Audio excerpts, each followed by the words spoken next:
안녕하세요. 잘 살기 위해 끊임없이 고민하는 웰니스 유키입니다. 웰니스에 대한 제 고민을 공유합니다.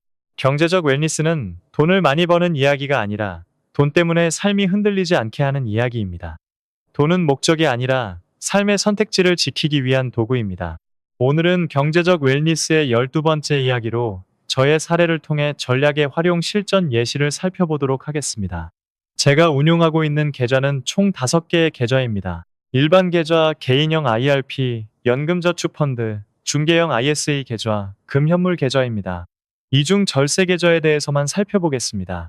이해를 돕기 위해 제가 투자하고 있는 종목명과 티커를 언급하기는 하였지만 하나의 사례로 이해해 주시고 비슷한 상품 중에 본인에게 맞는 투자 상품을 선택하시기 바라겠습니다. 저는 개인형 IRP 계좌에 퇴직금만 적립할 뿐 추가로 납입하지는 않습니다. 그 이유는 유사시 계좌를 해지하지 않고 연금 외수령을 할 수 없어서 계좌 자체를 해지해야 하여 유동성이 떨어지기 때문입니다.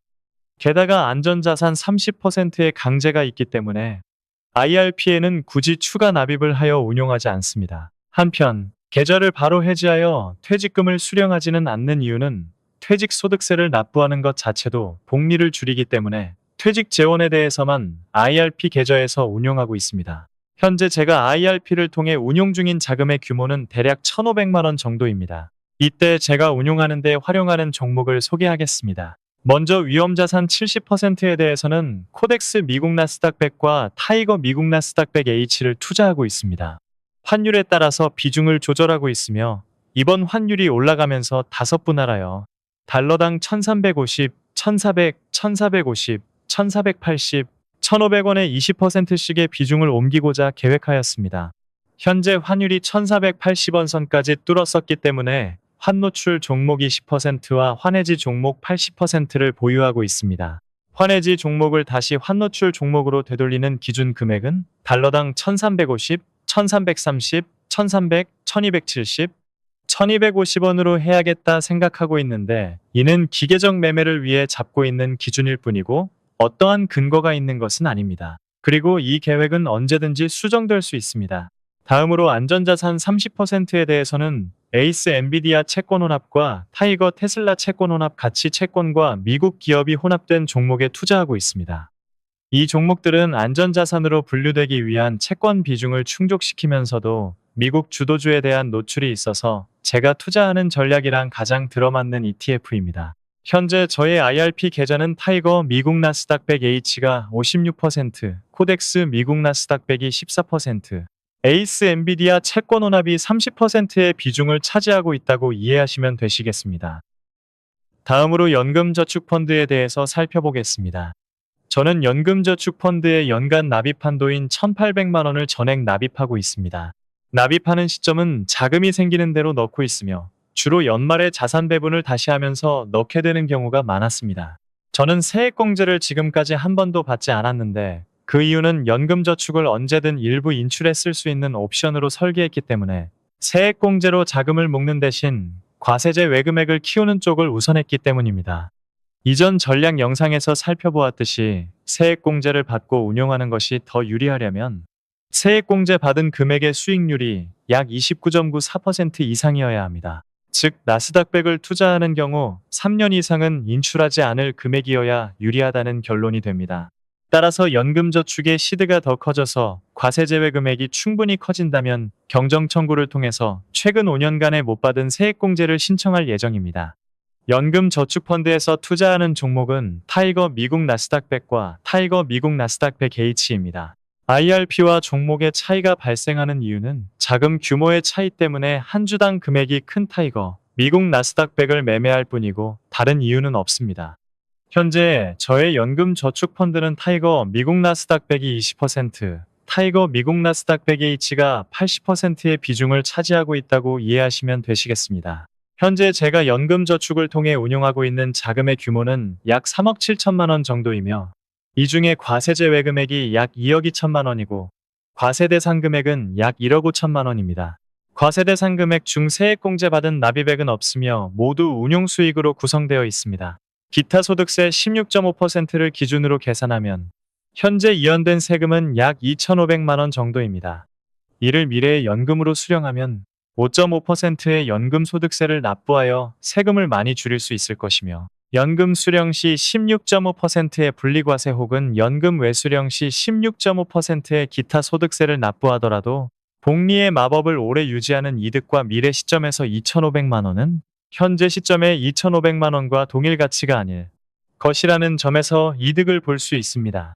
한편 이후 경제적 웰니스 2단계에서 다룰 경제적 자유를 위한 전략에서 다룰 내용으로 연금저축에 축적된 과세제외 금액의 활용 전략이 있습니다. 간략하게만 설명하면 저는 추후 경제위기가 와서 나스닥 100 지수가 20% 이상 떨어진다면 연금저축에서 자금을 단계적으로 인출하여 일반 계좌의 미국 직접 투자로 TQQQ라는 나스닥 100 지수 3배 추종 ETF를 매수할 생각입니다. 이때 인출 순서가 과세제 외금액이 먼저이므로 초반 2억 2천만 원을 인출할 때까지는 따로 세금을 납부할 필요 없이 인출할 수 있습니다. 연금저축이 일종의 저금통이 되는 것입니다.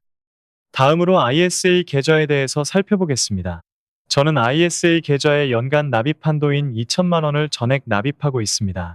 납입하는 시점은 주로 조정이나 하락이 와서 지수가 10% 이상은 빠진 시점으로 합니다. 그 이유는 ISA 계좌에서는 2배까지는 레버리지 종목을 매수할 수 있는데 10% 이상 빠진 상태에서 납입하고 레버리지 2배 종목을 매수하면 추후 전고점 회복 시에 적지 않은 수익률을 올릴 수 있고 이때 수익률에 대한 세금은 9.9%의 분리과세이기 때문에 일반 계좌에서 손실을 보더라도 ISA에서의 레버리지 투자로 그를 만회하고 세금도 아낀다고 이해하시면 되시겠습니다.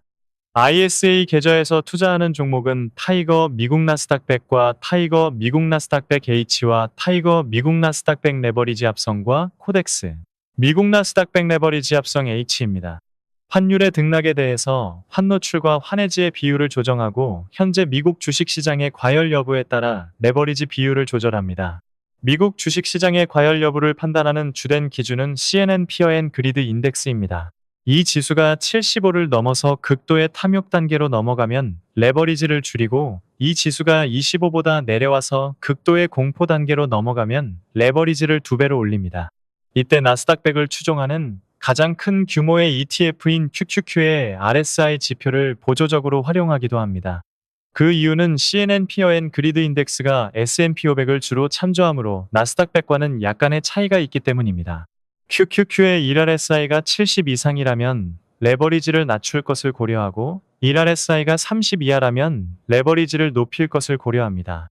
이때 레버리지를 조절함에 있어서 뚜렷한 기준이 있는 것은 아니지만 항상 5회 이상의 분할 매매로 대응한다는 원칙은 갖고 있습니다.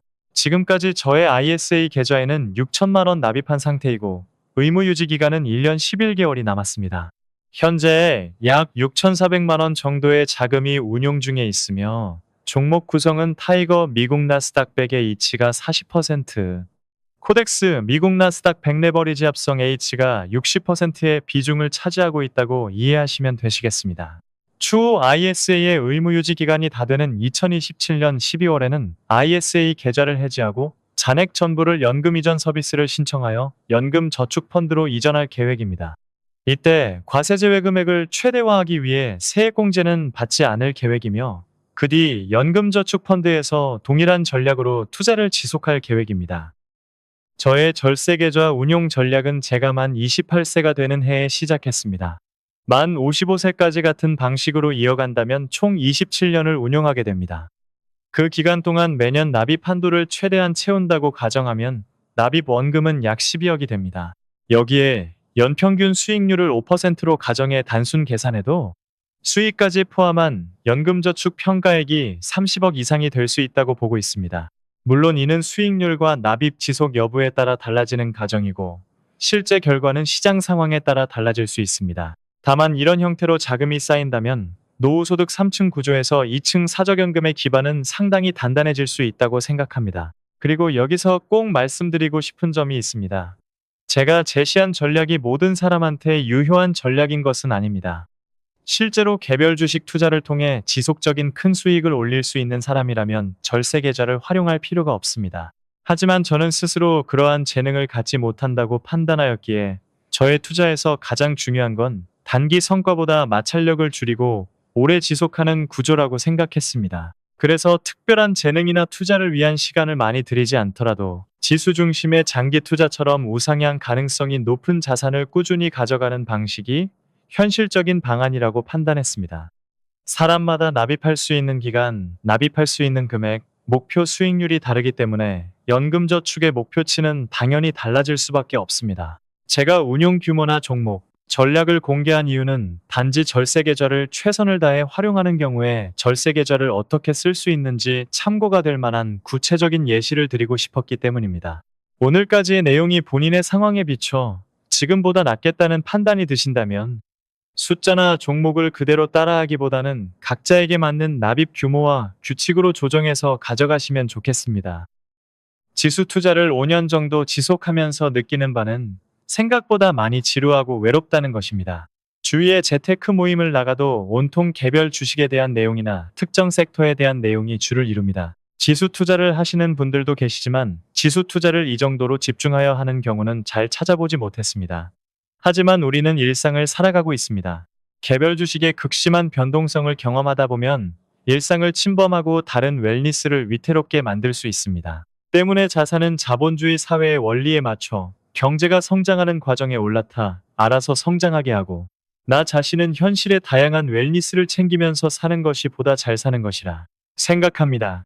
오늘 영상까지는 경제적 웰니스 1차 목표인 노후 준비편으로 절세 계좌에 대해 알아보고 실전 운용 전략에 대해서 알아보았습니다. 다음 영상부터는 경제적 웰니스 2차 목표인 경제적 자유에 대해서 차례로 다루어 보도록 하겠습니다. 돈은 목적이 아니라 삶의 선택지를 지키기 위한 도구입니다. 웰니스 유키였습니다.